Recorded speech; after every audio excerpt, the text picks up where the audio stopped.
December 2, 2010. Melbourne, Australia. The Balenciaga.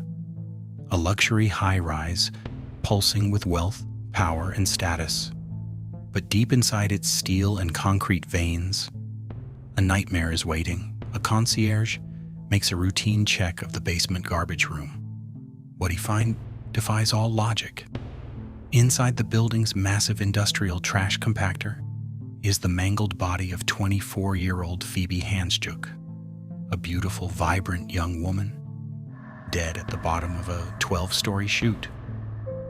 How does someone end up inside a trash compactor? Was she thrown, or did she crawl in willingly?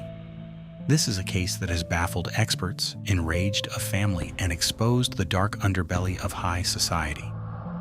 Phoebe was a bright, creative soul, but her world was complicated. She lived in apartment 1203 with her boyfriend Anthony Hampel. He was 40 years old, she was 24. Anthony wasn't just wealthy, he was incredibly well-connected, the son of a prominent Supreme Court judge. Their relationship, volatile, intense.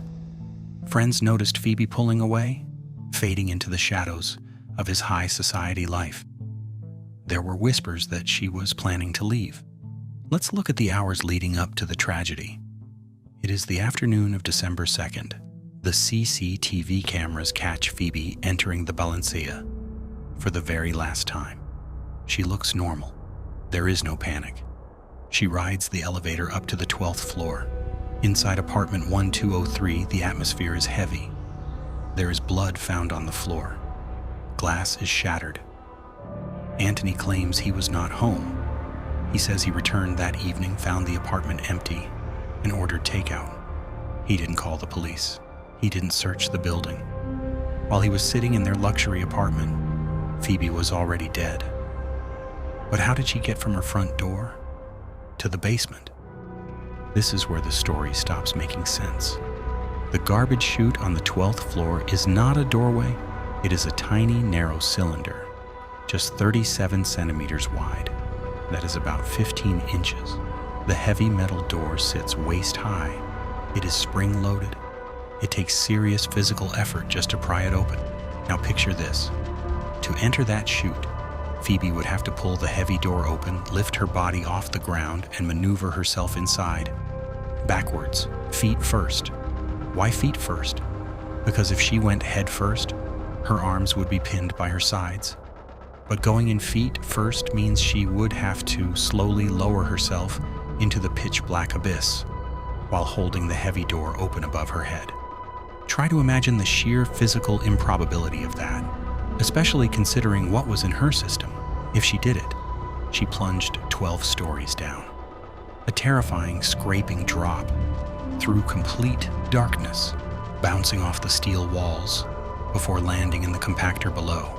The blades activated. It is a fate too horrific to dwell on. But did she act alone? When the police arrived, a crucial, catastrophic mistake was made. They did not treat the scene as a homicide. Because of this early assumption, the investigation was deeply flawed. The apartment was not locked down as a crime scene right away. Critical evidence was left uncollected. The shattered glass, ignored. The blood on the floor, explained away as a minor accident. Astonishingly, there were no clear fingerprints found on the chute door. Then came the autopsy report. It revealed a lethal cocktail. Phoebe had a massive level of alcohol in her system, but more importantly, she had high levels of Stilnox. Stilnox, also known as zolpidem, is a powerful sleeping aid. It is notorious for causing severe sleepwalking. People on Stilnox have been known to drive cars, cook meals, and climb out of windows, completely unconscious. The official coroner's ruling: accidental death, a tragic, bizarre side effect of the drugs.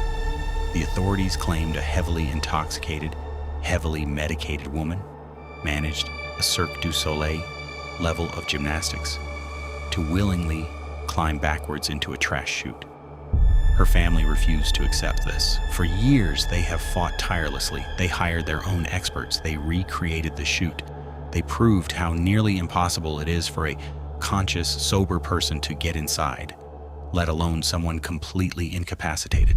The death of Phoebe Handsjuk leaves us standing on the edge of a very dark precipice. Was this the most extreme, tragic case of drug-induced sleepwalking ever recorded? Or was this a perfectly executed crime, smoothed over by wealth, status, and a botched police response? The garbage chute remains silent. It holds the only truth of what happened that night on the 12th floor. What do you think happened to Phoebe? Did she fall in, or was she pushed? Let me know your theories down in the comments below. If this case chilled you as much as it did me, hit that like button and subscribe for more deep dives into the world's most baffling mysteries.